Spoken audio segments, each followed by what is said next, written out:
Assalamualaikum warahmatullahi ta'ala wabarakatuh. A'udzu billahi minasy syaithanir rajim. Bismillahirrahmanirrahim. Alhamdulillahi rabbil alamin wassalatu wassalamu ala asyrafil anbiya'i wal mursalin wa ala alihi wa sahbihi ajma'in. Allahumma rabbi shrah li sadri ويسر لي أمري واحلل عقدة من لساني يفقه قولي ولا حول ولا قوة إلا بالله العلي العظيم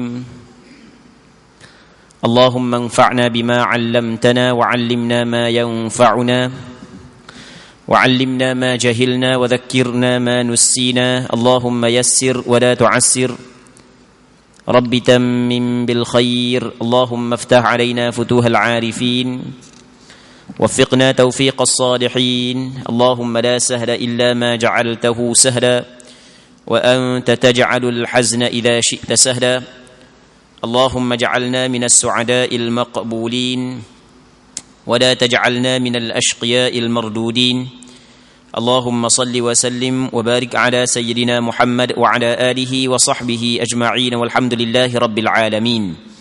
InsyaAllah kita sambung balik pengajian kitab Bulughul Maram berkenaan dengan hadis-hadis yang berkait dengan hukum hakam yang disusun oleh Al-Imam Al-Hafidh Ahmad bin Ali bin Muhammad yang dikenali sebagai Imam Ibn Hajar Al-Asqalani, lahir pada tahun 773 Hijrah, wafat pada tahun 852 Hijrah, rahimahullahu subhanahu wa ta'ala wa nafa'anallahu bi'ulumihi fid darain amin. Kita masih lagi dalam bab adab qada hajat. Katanya wa an Abi Qatadah radhiyallahu anhu qala Rasulullah sallallahu alaihi wasallam la yamassanna ahadukum dhakarahu bi yaminihi wa huwa yabul wa la yatamassah min al-khala'i bi yaminihi wa la yatanaffas fil ina muttafaqun alaihi wal lafdhu li Muslim. Maksud hadis daripada Abi Qatadah radhiyallahu anhu. Abi Qatadah adalah seorang sahabat Nabi sallallahu alaihi wasallam daripada golongan Al-Ansar. Dia sahabat Nabi sallallahu alaihi wasallam secara kasarnya dia ada dua golongan. Yang pertamanya nama dia puak Muhajirun, yang keduanya puak Ansar. Ni secara kasarlah. Yang pertamanya puak Muhajirun yang berhijrah daripada kampung halaman datang ke Madinah. Yang keduanya penduduk Madinah yang memberi pertolongan kepada Nabi sallallahu alaihi wasallam dan sahabat-sahabat yang datang ke Madinah. Jadi Abi Qatadah dia termasuk dalam golongan Al-Ansar. Abi Qatadah ni bukan nama sebenarnya. Macam kita khabar sebelum daripada ni Abu Hurairah bukan nama, Abu Bakar bukan nama, Ummu Salamah, Ummu Habibah, Abu Sa'id Al-Khudri, itu dia bukan nama. Ini dipanggil kunyah, satu panggilan yang dimulakan dengan lafaz ayah ataupun ibu. Dalam bahasa Arab dia ada panggilan lagu tu. Abi Qatadah maksudnya bapa kepada Qatadah. Nama dia sebenarnya adalah Al-Harith bin Rib'i. Dia ni mendapat gelaran Faris Nabi sallallahu alaihi wasallam, Farisu Rasulillah, pahlawan Nabi sallallahu alaihi wasallam. Adalah cerita yang panjang. Itu Abi Qatadah radhiyallahu taala an.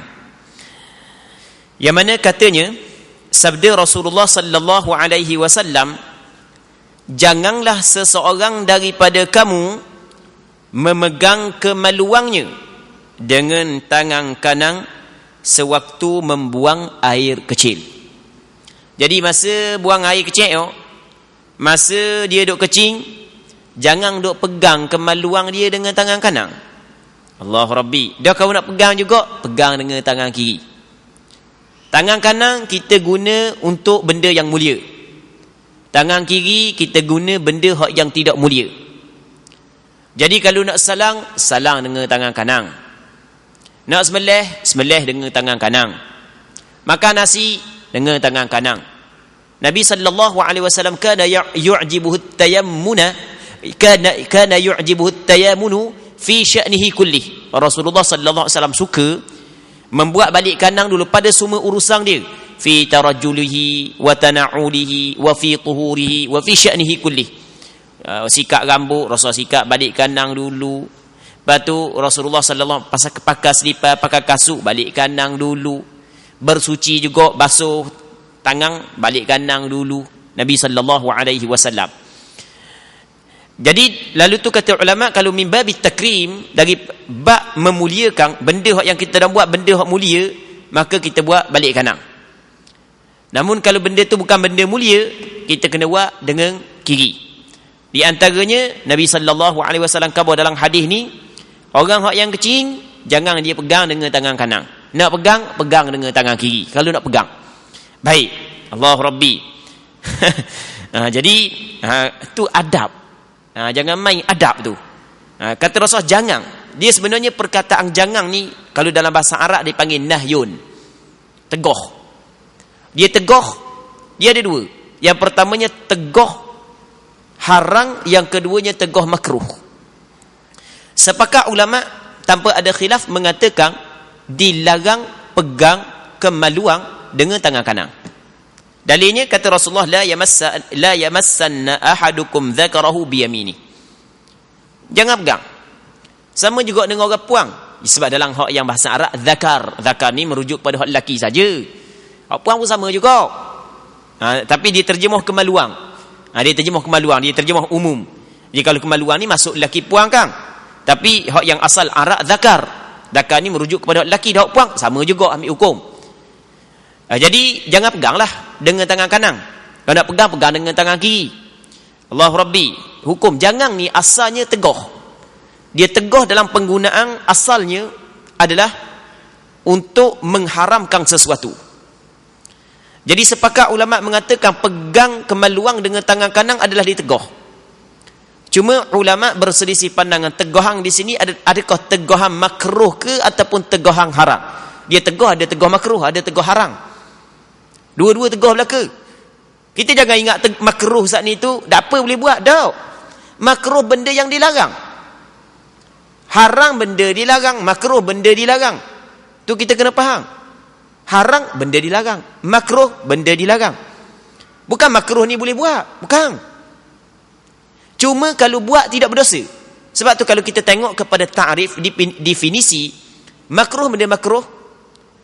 Makruh ni adalah perkara yang dilarang oleh syarak, ataupun perkara yang syarak tuntut kita supaya kita tinggalkan, tapi tuntut tinggal bukanlah tuntut mu'tamad, bukanlah tuntut putus, tapi suruh kita tinggal.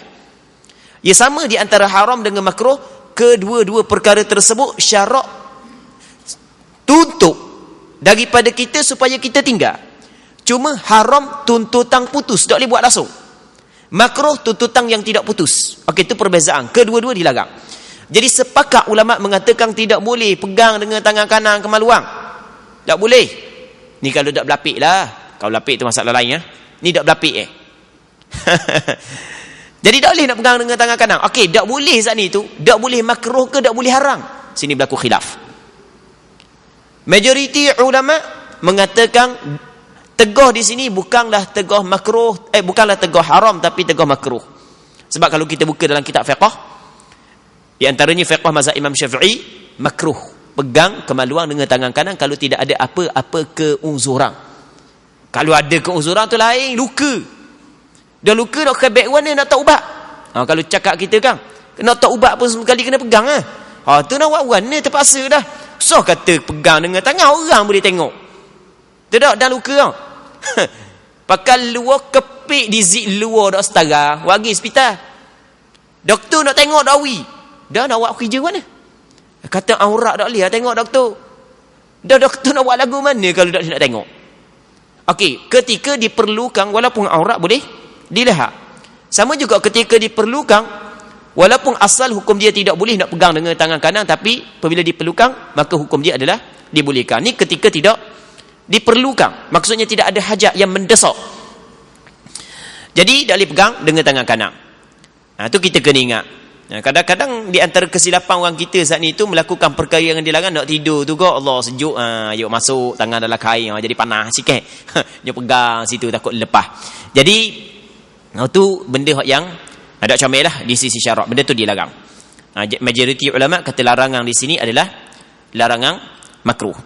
Janganlah seorang dari kamu memegang kemaluannya dengan tangan kanan sewaktu membuang air kecil. Jangan ia menggosok dengan tangan kanan apabila ia membuang air besar. Maksudnya beristinja lah. Jangan guna istinja dengan tangan kanan. Pegang dengan tangan kanan tak boleh, beristinja dengan tangan kanan pun tak boleh. Dan jangan ia bernafas dalam bekas minuman. Hadis ini diriwayat oleh Imam Bukhari dan Muslim. Lafaz hadis daripada Imam Muslim. Okey, ada 3 larangan di sini. Yang pertamanya, pegang tangan kemaluan dengan tangan kanan. Yang keduanya, istinja kemaluan dengan tangan kanan. Yang ketiganya adalah bernafas dalam air masa kita minum. Okey. Kita hura sesa hukum. Jadi yang pertama, kalau pegang dengan tangan kanan kita cerita dah. Majoriti ulama kata makruh. Begitu juga istinja dengan tangan kanan, majoriti ulama kata makruh. Tapi ada segelintir ulama mengatakan haram. Ada. Sebab dia melihat kepada tegah. Jangan main ada ulama kata haram. Sebab Rasul larang. Kau suruh ni Rasul larang ni kan. Jadi asal larang dia haram. Dia kata haram lah. Tapi majoriti ulama termasuk pandangan dalam mazhab Imam Syafi'i, hukum dia bukanlah haram tapi makruh. Sama ada haram ataupun makruh, kedua-dua perkara tersebut dilarang oleh syarak. Benda ni dilarang oleh syarak, tak boleh kita buat. Cuma kalau kita buat benda makruh, dia tidaklah berdosa. Okey. Pegang tangan kanan. Kemaluan tak boleh. Istinja dengan tangan kanan dengan kemaluan tak boleh. Mung kidar ke tak kidar ke, mung kena guna tangan kiri dalam istinja. Tak boleh buat tangan kanan. Sebab itulah budak-budak kita kena ajarlah start daripada kecil lagi, makan ke istinja ke, jangan pegang tangan kanan. Sebab benda tu di antara hukum hak yang perlu kita kena ajar budak-budak. Dan lekat agak jadi payah makan tangan kiri, basuh berak tangan kanan. Susah dah lekat. Kita kena ajar start daripada kecil lagi. Baik. Okey, 2 ni. Jadi kata ulama, kalau sekiranya kita beristinja dengan air, maka caranya kita pegang wayak dengan tangan kanan, lepas tu setuh dengan tangan kiri. Kalau istinja dengan batu, okey, istinja kan boleh dengan batu ataupun dengan tisu. Istinja dengan tisu. Cara dia lagu mana? Pegang tisu dengan tangan kiri, kesak. Dengan tangan kiri, jangan dengan tangan kanan. Tangan kiri. Tangan kanan makruh. Okey, kalau istinja daripada berak. Dah kalau kecing kalau tidak perlu pegang kemaluan dengan tangan kiri. Kalau perlu pegang kemaluan. Kalau perlu pegang kemaluan. Kalau tak perlu pegang kemaluan, pakai dengan tangan kiri je. Kalau perlu pegang kemaluan lagu mana? Kata ulama, pegang kemaluan dengan tangan kiri. Lepas daripada tu, letak batu depan, cari batu hop sauce sikit. Lepas tu gerak tangan kiri. Okey, boleh faham? Sebab kalau gerak tangan kanan, dia akan jadi istinja dengan tangan kanan. Dan kalau batu kecil nak buat mana? Okey, kata ulama gini, kalau batu kecil, pegang batu ataupun pegang tisu, jangan gerak ni. Hak ni jangan gerak. Ambil gonyoh gitu. Boleh faham tak? Benda ni nak tunjuk contoh-contoh gitu sudahlah. Okey, boleh faham kan? Okey, pegang tangan kanan, tangan kiri, hak lelaki lah, pegang tangan kiri. Hak ni jangan gerak. Sebab kalau gerak ni dia akan istinja dengan tangan kanan. Siapa sesa ulama menjelaskan berkenaan dengan maksud hadis ni. Allahu Rabbi. Boleh faham tak? Lagu mana cara kau? Sekali lagi. Takut tak faham. Ni bagi orang lelaki. Hak jenis ada belalai. Jadi kalau dengan air je lah, dengan air. Dengan air kita ambil air sigang, tak apalah, tak setuh. Okey, bereslah. Dengan air, pegang air dengan tangan kanan, gonyoh dengan tangan kiri, biasa waktu kita buat. Kalau dengan batu, dengan tisu, sebagai contoh, dan awak mana? Kata ulama gini, ambil batu, kalau batu besar tok depan, batu pegang, gonyoh di batu. Selesai. Batu tak gerak, ada benda dah. Dah boleh batu kecil, tisu nak buat mana? Okey, kalau tisu, cara dia adalah pegang dengan tangan kiri. Lepas tu hak ni tok saja, pegang tok, jangan gerak ni. Lepas tu gonyoh dengan tangan kiri. Okey, boleh faham? Itu cara dia. Allahu Rabbi. Semua ada hukum belaka, jangan main ni. Hukum Islam ni, hukum agama yang disebut oleh Nabi sallallahu alaihi wasallam. Jangan main. Bukan sikit bukan kecil benda ni, besar dia ada hukum Seterusnya, janganlah ia bernafas dalam bekas minuman. Jadi di antara adab kita minum, jadi kita minum, jangan kita nafas dalam minuman. Jadi kalau nafas buang dulu air, nafas baru minum pula. Itu adab minum. Ni kalau kita buat lagu tu, maka kita telah melakukan perkara yang dilarang oleh syarak. Cuma larangan di sini adalah larangan makruh. Kenapa majoriti ulama berpandangan larangan di sini larangan makruh, bukan larangan haram? Kerana dia melihat tidak ada mafsadah. Tidak ada mafsadah yang akan berlaku apabila orang ni buat benda yang disebut dalam hadis ni. Kebiasaan kalau tidak ada mafsadah dalam larangan, maka larangan tu hanya lebih kepada beradab, lebih kepada adab. Jadi kalau ada mafsadah, ada kerosakan yang akan berlaku, maka hukum jelas haram. Tapi oleh kerana tak ada, dah kalau kita bahang dengan tangan kanan ada mafsadah ke tak? Tak ada kerosakan pun. Sebab itulah dikata larangan di sini lebih kepada larangan adab. Kebiasaan lagu itulah. Hadis ni Bukhari dan Muslim. Cuma lafaz hadis adalah lafaz Imam Muslim. Seterusnya, wa an Salman radhiyallahu ta'ala anhu, Salman Al-Farisi, qal laqad nahana Rasulullah sallallahu alaihi wasallam an nastanjiya bi aqall min أن نستقبل القبلة بغائط أو بول أو أن نستنجي باليمين أو أن نستنجي بأقل من 3 أحجار. Bukan 3 أحجار, bukan 3 أحجار. مضاف إليه. Orang belajar nahu dia tahulah.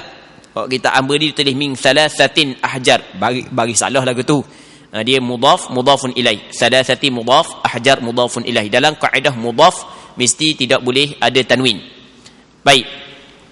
Tu dalam kaedah mudaf, apabila kita idhafatkan pada satu isim kepada satu kalimah yang lain, maka isim yang jadi mudaf kena buang tanwin dan kena buang nun yang menjadi nun yang ganti daripada tanwin, iaitu nun pada isim tasniyah dengan jamak mudzakkar salim. Ni bagi orang yang belajar nahwu lah. Min 3 ahjar aw an nastanjiya bi raji'in aw 'azmin, rawahu Muslim. Wa lis-sab'ati an Abi Ayyub al-Ansari radhiyallahu anhu, fala tastaqbilul qiblata wa la tastadbiruha bigha'itin aw bawlin walakin syarriqu aw gharribu. Maksud hadis daripada Salman Al-Farisi radhiyallahu anhu, katanya, dia asal orang Yahudi. Dia kata, Muhammad ajar belaka mu kau. Siapa keberok pun ajar juga. Dia kata, ya. Siapa keberok pun dia ajar. Benda Rasulullah dakwah berok hadap kiblat dan membelakangi kiblat. Baik, kata dia, sesungguhnya Rasulullah sallallahu alaihi wasallam telah melarang kami menghadap kiblat sewaktu membuang air kecil. Buang air kecil, kita hadap kiblat. Waktu dilarang oleh Rasulullah. Begitu juga Rasulullah melarang beristinja dengan tangan kanan. Ini kita urang dah saat ni. Atau beristinja kurang daripada 3 biji batu, atau beristinja dengan tahi binatang atau tulang. Hadis ini diriwayatkan oleh Imam Muslim. Menurut riwayat oleh perawi yang 7, maksud perawi yang 7 adalah Bukhari, Muslim, Abu Dawud, Tirmizi, Nasa'i, Ibnu Majah dan Ahmad bin Hanbal. Okey, itu perawi yang 7. Menurut riwayat oleh perawi yang 7 daripada Abu Ayyub al-Ansari radhiyallahu anhu, maka janganlah kamu menghadap ke kiblat dan jangan kamu membelakangi kiblat ketika membuang air besar dan kecil, tetapi hendaklah menghadap ke timur atau ke barat. Masa mu nak berok, nak kecil, mu jangan hadap kiblat dan jangan membelakangi kiblat. Lepas tu mu kena hadap ke timur ke barat. Ni pening sikit ni kita ni. Nanti kita akan cerita lepas daripada ni. Jadi daripada 2 hadis ni, yang pertamanya hadis Salman, hadis Abu Ayyub al-Ansari, Rasul larang orang yang nak qada hajat kecil ke berok hadap kepada kiblat. Kiblat mana? Nu kiblat. Nak kecil nak berok jangan hadap kiblat. Okey, itu hadis yang pertama. Dan begitu juga hadis yang kedua. Hadis yang kedua menyebut pula bukan setakat hadap kiblat, membelakangi kiblat pun tak boleh. Hadap kat nu. Hadap kat nu tak boleh, hadap kat nu pun tak boleh. Kita kiblat kat nu, belakang kiblat kat nu, betul tak itu? Kalau hadap kat nu, hadap kiblat. Hadap kat nu, kita membelakangi kiblat. Tak boleh belaka dua-dua. Tapi dalam hadis Abu Ayyub Al-Ansari, Rasul kata ni, syarriqu au gharribu, muadab ke pihak barat ke pihak timur. Mana pihak barat, mana pihak timur? Sudahlah. Tak boleh hadap ke kiblat, membelakangi kiblat tak boleh. Patut nak hadap ke mana? Rasul suruh hadap ke timur ke barat. Dah hadap timur ke barat, dah agak hadap kiblat dengan belakangi kiblat. Faham tak? Faham tak? Ke mana timur? Timur kat nu, barat kat nu. Tak. Kan gitu kan? Jadi hadap kiblat Rasul larang, membelakangi kiblat Rasul larang. Tapi Rasul suruh hadap ke timur dan ke barat. Dah timur ke barat, sama ada hadap kiblat ataupun belakangi kiblat. Kita jangan letak hadis ni di tempat kita. Letak hadis ni di tempat kita pening sungguh lah. Ni kena letak hadis ni Rasul kabur kepada sahabat ketika Rasul duduk mana? Rasul duduk di Madinah. Madinah kiblat dia ke sana, membelakang kiblat ke sana. Matahari bukan naik daripada Nuh. Matahari naik daripada Nuh, turun daripada Nuh. Okey, boleh faham? Boleh faham ke tak? Matahari naik daripada Nuh, turun daripada Nuh. Timur dia alik Nuh, barat dia alik Nuh. Jadi kan lain kan? Kita kiblat dengan belakang kiblat tu timur barat. Jangan kita letak hadis ni di tempat kita. Letak hadis ni di tempat kita jeng selalu. Dah warna pula. Kena letak di Madinah. Jadi Rasul dakwi hadap ke sana, belakang ke sana. Tapi hadap ke sana ataupun hadap ke sana kalau nak kecil nak begok. Baik. Jadi itu yang dimaksud ke timur ataupun ke barat. Larangan di sini larangan dia. Ramai ulama mengatakan larangan di sini adalah larangan haram. Adakah larangan secara mutlak? Mana maksud dia larangan secara mutlak? Larangan secara umum, di mana saja mu qada hajat tak boleh buat lagu ni, ataupun hanya tempat yang tertentu saja? Ini berlaku khilaf di kalangan ulama. Allah Rabbi, hamba buat ringkasan lah. Tak payahlah cerita panjang-panjang kan, kita buat ringkasan. Sekarang ni ada hadis secara jelas Rasulullah sallallahu alaihi wasallam larang qada hajat, sama ada kecil ataupun begok, hadap kiblat dan membelakangi kiblat. Okey, ada hadis. Hadis ni hadis sahih. Jelas hadis sahih. Riwayat Imam Muslim, riwayat Bukhari dan Muslim, dan boleh dikatakan kesemua ulama hadis meriwayatkan hadis yang kedua daripada Abi Ayyub Al-Ansari. Okey. Cuma di sana ada hadis yang kedua yang diriwayat daripada Abdullah bin Umar. Yang mana Abdullah bin Umar pernah naik atas bumbung rumah kakak dia. Abdullah bin Umar dia pernah naik atas bumbung rumah kakak dia Hafsah. Dia pun tengok naik atas bumbung ni, tengok Rasulullah molek-molek ada qada hajat, hadap kepada Baitul Maqdis. Hadap kepada Baitul Maqdis. Kita tak tahu pula keadaan di sana. Gini, siapa biasa pergi Mekah, pergi Madinah, bukan Mekah, Madinah. Orang biasa pergi Madinah, dia akan ziarah Masjid Qiblatain, masjid dua kiblat. Dia asal pada awal Rasul sampai di Madinah, ibadat sembahyang hadap kepada Masjid Baitul Maqdis. Lepas tu turun ayat, qad nara taqalluba wajhika fis samai falanwalliyannaka qiblatan tardaha fawalli wajhaka syatral masjidil haram. Baru hadap ke Masjidil Haram. Kalau kita tengok di Masjid Qiblatain, mimbar ada dua, mimbar alik Nusa, alik Nisa. Jadi hadap kepada Baitul Maqdis ke sana, hadap ke Mekah ke sana. Okey, boleh faham? Jadi kata Abdullah bin Umar, dia tengok Rasulullah qada hajat dalam keadaan Rasul hadap kepada Baitul Maqdis, bermakna Rasulullah membelakangi kiblat. Okey, satu. Yang keduanya, hadis yang diriwayat oleh Imam Abu Daud, Imam Tirmizi dan beberapa orang ulama hadis yang lain daripada Sayyidina Jabir bin Abdullah radhiyallahu taala anhuma. Kata Sayyidina Jabir, nahana Rasulullah sallallahu alaihi wasallam an nastaqbil al-qiblati bi baul. Rasulullah sallallahu alaihi wasallam melarang kami hadap kepada kiblat ketika kami kecil. Tapi faraaituhu qabla an yuqbada bi'amin yastaqbiluha. Aku melihat Rasulullah sallallahu alaihi wasallam sebelum Rasul wafat setahun, molek-molek ada Rasul hadap ke kiblat. Okey, dua. Ada hadis yang ketiga yang diriwayat oleh Imam Abu Daud daripada Abdullah bin Umar.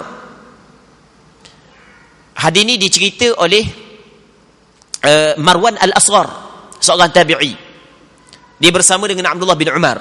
Dia anak murid kepada Abdullah bin Umar, Marwan Al-Asghar. Yang mana satu ketika Abdullah bin Umar bawa kenderaan dia, unta dia rasa nak kecing. Dia pun terung unta dia, terung. Anakha rahilatah. Maksudnya dia terung, dia perdudukkan unta dia ke arah kiblat.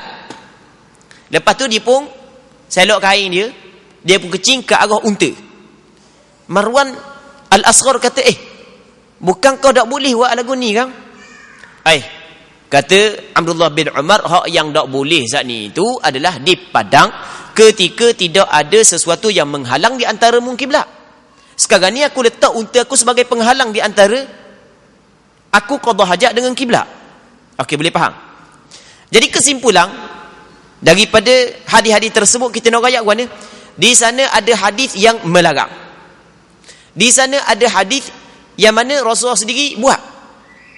Maka dalam memahami hadis-hadis ni, ulama terbahagi kepada beberapa pandangan. Ada sebahagian daripada ulama berpandangan bahawasanya tak boleh secara mutlak. Sama ada dalam bangunan ke, luar bangunan ke, dalam tandas ke, padang ke, tak boleh hadap kiblat, membelakangi kiblat. Ni sebahagian daripada ulama.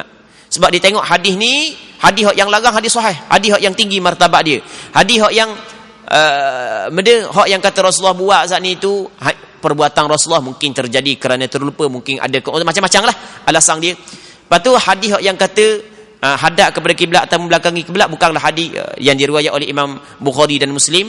Maka dia tengok perlu kena utamakan hadis yang disepakati kesahihannya, maka tak boleh secara mutlak. Okey, ni satu pandangan. Ada pandangan yang kedua, pandangan sebahagian daripada sahabat juga. Ada riwayat mengatakan pandangan Aisyah sendiri mengatakan boleh, tak ada masalah. Boleh secara mutlak, mana pun tak apa. Sebab hak yang dia kata tak boleh, hak kata tak boleh dulu, hak solat Rasul larang, dinasah dah hukum dia. Dia dipanggil ada hukum dinasahkan. Asal hukum dia lain, patut dinasahkan. Macam contohlah, asal pada awal Islam boleh nikah mut'ah. Nikah mut'ah. Asal pada awal Islam boleh nikah mut'ah. Nikah mut'ah lagu mana nikah mut'ah? Nikah mut'ah adalah lelaki dengan orang puan, dia kata mana? Mati'ni bikadha wa kadha dalam tempoh sekian-sekian. Memberilah kepadaku keseronokan dalam tempoh sekian-sekian dengan bayaran sekian. Tu dipanggil nikah mut'ah. Pada awal Islam dibolehkan sebab benda tu adalah nikah yang dilakukan oleh orang Arab. Lepas tu lepas daripada tu dinasahkan hukum tak boleh dah nikah mut'ah. Baik. Sebab tu kalau ada hak yang nikah mut'ah lagi bukan daripada ahli sunnah wal jamaah di zaman kita.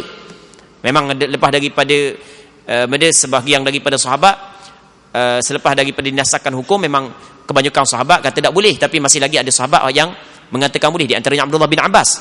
Sekarang ni kita jangan kira dulu, sekarang ni.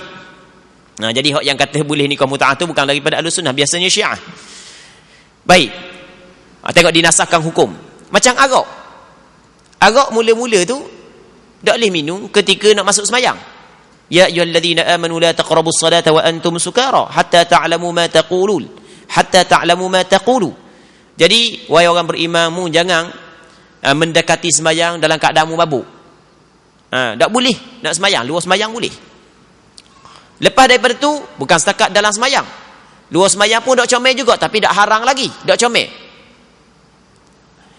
Man yas'alunaka 'anil khamri wal maisir qul fihima ithmun kabir wa manafi'u lin-nas wa ithmuhuma akbaru min naf'ihima. Dosa dia lebih banyak daripada manfaat. Ada sebahagian daripada sahabat ada dah tak buat, tapi masih lagi ada hak buat. Akhirnya turun innamal khamru wal maisir wal ansab wal azlam rijsum min 'amali syaitan fajtanibu. Baru harang habis dicing. Baik, dia kadang-kadang dulu lain boleh, akhirnya tak boleh. Itu dipanggil dinasahkan hukum. Maka sebahagian daripada ulama kata dak, dulu memang Rasul larang, tapi dinasah dah hukum larang, boleh dah. Okey, itu dua pandangan yang kedua. Pandangan yang ketiga adalah pandangan yang paling tepat, pandangan yang lebih adil adalah bukanlah dinasahkan hukum, bukanlah diterjehkan hadis, bukan dia beramal dengan segala hadis. Hak yang kata tak boleh letak pada satu tempat, hak yang kata boleh letak pada satu tempat yang lain. Kalau masalah kata nasakh, bermakna kita beramal dengan satu hadis menolak hadis yang lain. Kalau kata terjeh, beramal dengan hadis sebahagian hadis, tolak hadis yang lain. Dia kalau dalam kaedah fiqh lah, kita sebut lah sikit, dah ngaji hadis kan, dia kena sebut juga kaedah cara nak ambil hukum daripada hadis. Dia panggil, ada kaedah dalam fiqh, dia sebut lagu mana, dia kata al-jam'u muqaddamun ala tarjih. Kita kumpulkan hadis untuk kita amal belaka, hak tu lebih baik daripada kita menterjihkan hadis. Mana hadis ni tak boleh pakai, hadis ni boleh pakai. Sebab sekarang ni hadis sahih belaka. Ataupun kaedah yang lain dia sebut al-i'mal muqaddamun ala al-ihmal. Kita beramal dengan kesemua hadis perlu diutamakan daripada mengabaikan sebahagian hadis dan hanya beramal dengan sebahagian hadis yang lain. Yang mana mengikut pandangan kebanyakan ulama termasuk mazhab Imam Syafi'i, bahawasanya kesemua hadis yang kita cerita saat ni tu, sama ada hadis yang melarang dan hadis yang Rasulullah buat, semuanya hadis itu terpakai belaka, boleh diguna belaka. Dah lagu mana hak yang dilarang saat ni tu adalah di padang, ketika tidak ada sutrah, ketika tidak ada penghalang di antara kita dengan kiblat. Hak yang kata boleh kalau dalam bangunan, di tempat hak yang disediakan untuk qada hajat. Okey, kesimpulan kita ambil pandangan mazhab Imam Syafi'i. Jadi qada hajat tak boleh hadap kiblat, membelakangi kiblat di padang. Faham di padang kan? Bukan di tempat yang disediakan untuk qada hajat, tandah dan seumpamanya. Di padang yang keduanya tidak ada penghalang. Kalau ada penghalang, sebagaimana Abdullah bin Umar meletakkan unta depan, ataupun kita pergi bahang di pakar pokok, faham tak lagi? Pokok tu penghalang dah lah. Ikutlah lagu mana pun, cari kayu ke tok sikit ke, cari pelepoh ke tok sikit depan ke, maka hukum dia boleh. Tapi janganlah awak gitu letih pula pergi cari pelepoh. Bahang kau nuduh Mana jadi benda yang tak perlu kita buat kerja, jadi buat kerja pula kan. Tapi kau nak buat juga tu cara dia. Adapun kalau tempat tu memang disediakan untuk qada hajat, maka tidak menjadi masalah walaupun ada kepada kiblat. Abang rasa tandah dalam masjid dia ada kiblat. Abang rasalah. Kalau mengikut sebahagian daripada ulama, hukum dia tak boleh, haram. Tapi namun mazhab Imam Syafi'i dia boleh kerana tempat tersebut disediakan untuk qada hajat. Namun hak yang sebaik-baiknya adalah kita keluar daripada khilaf ulama. Walaupun tandah yang disediakan untuk qada hajat, tetap kita elok daripada menghadap kepada kiblat. Hak tu hak yang paling comel, supaya kita keluar daripada khilaf, kerana kata kaedah fiqh menyebut al-khuruju minal khilafi mustahab. Keluar daripada khilaf adalah digalakkan. Okey, itu masalah hadap kiblat dengan membelakangi kiblat. Yang keduanya dalam hadis ni juga hadis Salman menyebut bahawasanya Rasulullah larang istinja dengan tangan kanan. Okey, hak tu kita sebut dah. Yang seterusnya dalam hadis Salman, Rasulullah menyebut bahawasanya Salman menyebut Rasulullah larang istinja kurang daripada 3 biji batu. Okey, benda pula dia sekarang ni istinja, kita tekan bodoh sebelum ni, istinja daripada kencing dan berak, hukum dia adalah wajib. Alat yang boleh kita guna untuk istinja dua. Yang pertamanya air mutlak, yang keduanya batu. Dia bukan mesti khusus batu, bukan batu dan seumpamanya. Atau menurut pandangan majoriti ulama. Walaupun mazhab al-Zahiri dikata tak batu je, lain tak boleh, tisu-tisu tak boleh. Tapi majoriti ulama, setiap benda yang fungsi dia seperti batu, dia bukan cair, batu dia dapat menghilangkan kekotoran, tidak dihormati oleh syarak, tidak najis, maka boleh kita guna untuk istinja. Tisu pun boleh, kertas pun boleh, kain pun boleh, kayu pun boleh, bukan mesti batu. Jadi lalu tu kata ulama, orang yang nak istinja dengan air, jelas cara dia mesti kena hilangkan jirim najis, sifat dia bau, rasa dan warna. Waktu tu kita bincang dah sebelum daripada ni. Orang yang nak istinja dengan batu, mesti dikena istinja sekurang-kurang 3 kali, 3 biji batu. Sebab Rasulullah sebut dalam Salman menyebut dalam hadis ni, Rasulullah melarang kami beristinja kurang daripada 3 biji batu. Dalam mazhab Imam Syafi'i mesti 3 biji batu. Tarik dia sekali je, najis dia sekali je, dia kelak dengan tisu, habis dah. Tak memada lagi, tak suci lagi. Kena ambil tisu kali yang kedua, lak, patut ambil tisu kali yang ketiga, lak pula. Walaupun suci dah dalam mazhab Imam Syafi'i. Sebab Rasul larang kurang daripada 3. Kata ulama, 3 batu di sini bukanlah yang dimaksudkan 3 biji batu. Hak yang dimaksud 3 kali sapu.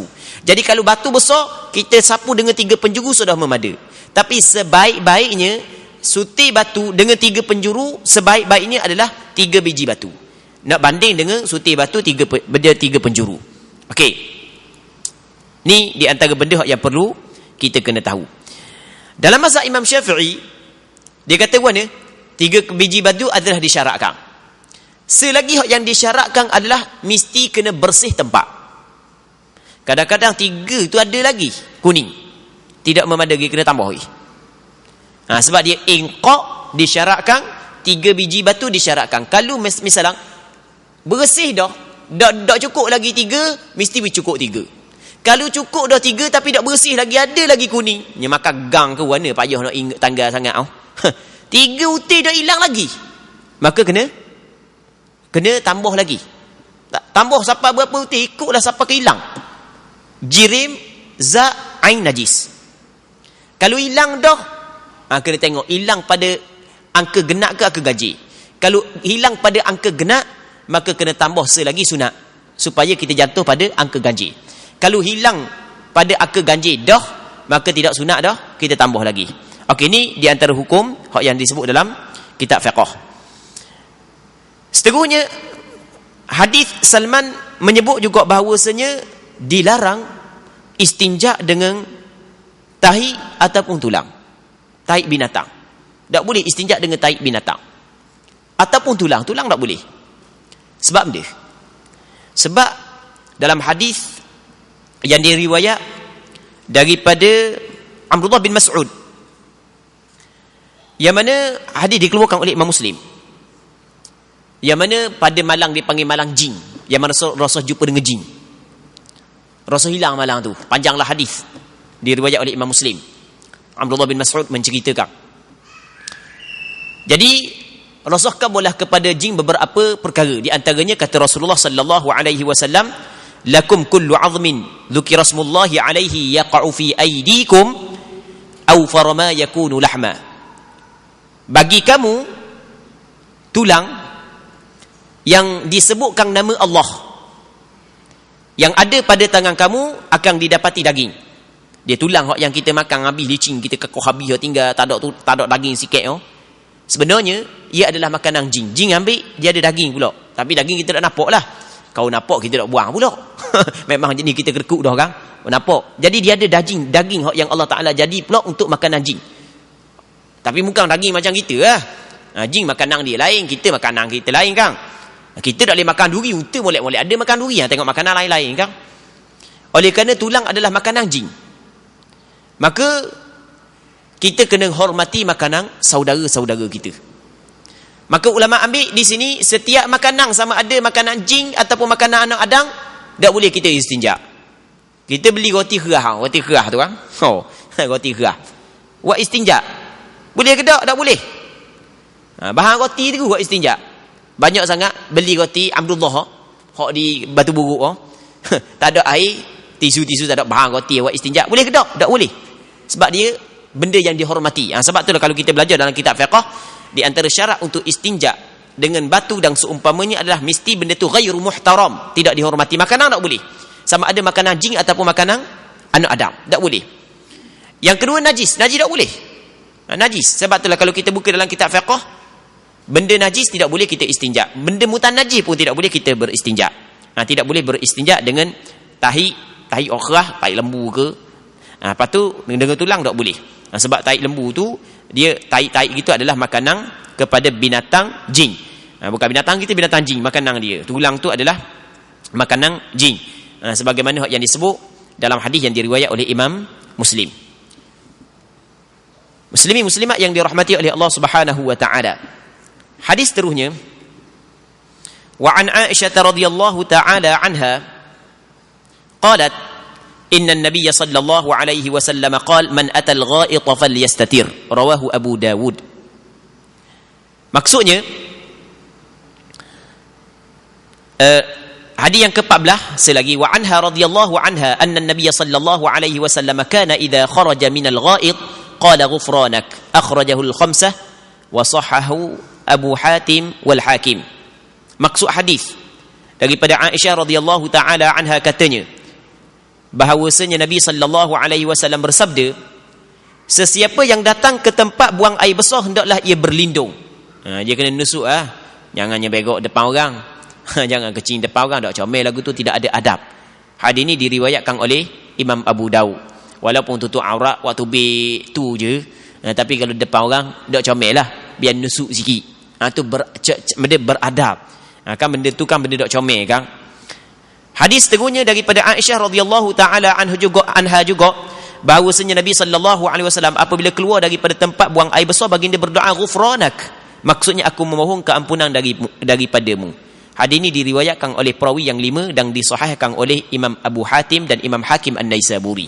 Rasulullah kalau dia keluar daripada tandas, dia akan baca benda ghufranak. Maksud benda ghufranak, ya Allah, aku minta keampunan daripadamu.